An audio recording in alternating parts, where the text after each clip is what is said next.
भाई आज सरदना विधानसभा के सोम चौबीसी के गांव कपसाड़ में क्षत्रिय समाज की और सर्व समाज की बड़ी पंचायत बुलाई गई है। सबको ज्ञात है क्षत्रिय समाज का फिलहाल राजनीतिक वजूद खत्म करा जा रहा है भाजपा द्वारा।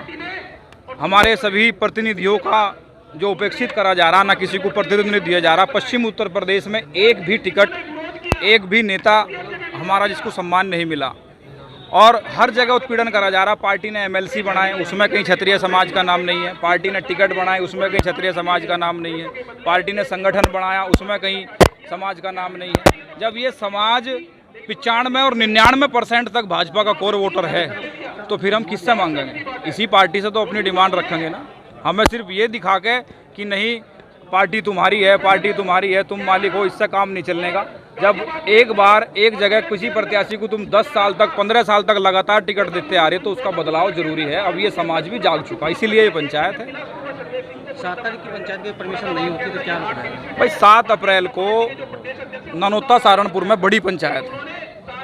वहाँ भी तीनों लोकसभा, मेरठ, सहारनपुर और कैराना लोकसभा से बड़ी तादाद में, लाखों की तादाद में लोग जुटेंगे क्षत्रिय समाज में। रही बात परमिशन की, भाई युद्ध के परमिशन नहीं होए करती। हम जाएंगे, अपनी बात रखने जाएंगे, वहाँ कोई रोकेगा तो फिर उससे भी देखा जाएगा और कोई नहीं रोकेगा तो पंचायत शांतिपूर्वक तरीके से करके आऊँगा। समाज में जो विरोध चल रहा है पार्टी का है कैंडिडेट का? भाई क्षत्रिय समाज में जो विरोध कर रहा है, मैं तो पहले भी, हमारे आप सब पत्रकार बंधु खड़े हैं, मैं तो पहले भी कहता आया ये जो विरोध है ये प्रत्याशी का तो है ही, लेकिन ये विरोध पार्टी का भी है। क्योंकि प्रत्याशी को टिकट कौन दे रहा? प्रत्याशी को टिकट तो पार्टी दे रही ना। संगठन में जो जगह नहीं दे रही वो पार्टी तो नहीं दे रही, एमएलसी नहीं बना रही वो पार्टी तो नहीं बना रही। पार्टी तो प्रतिनिधित्व खत्म करती जा रही, और कौन खत्म कर रहा? अच्छा, मड करीमपुर में जो घटना हुई है उसके लिए क्या कहेंगे? भाई मड करीमपुर में जो प्रत्याशी, जो भाजपा के प्रत्याशी हैं, उनके साथ जो उनकी गाड़ियों में तोड़फोड़ हुई है वो खैर निंदनीय है। ऐसा नहीं होना चाहिए था किसी प्रत्याशी के साथ भी। लेकिन इसमें ये बात है, वहाँ की तस्वीर कुछ और दिखाई जा रही है। वहाँ मंत्री जी की गाड़ियों में भी कुछ लोग ऐसे थे जिन्होंने उतर के वहाँ लाठी डंडों से वहाँ के लोगों पर लाठी डंडे बजाए।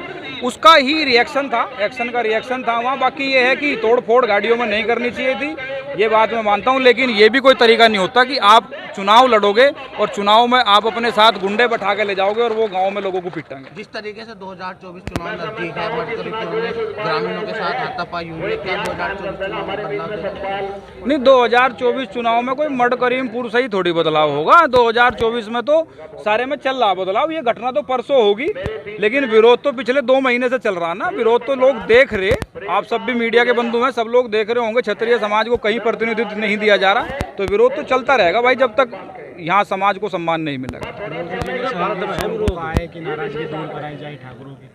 देखो योगी जी, हम तो एक बात कहें, मैं अभी अपने भाषण में भी कह रहा था, जब योगी जी का नंबर आओगा सारा क्षत्रिय समाज योगी जी के ला रहे हैं।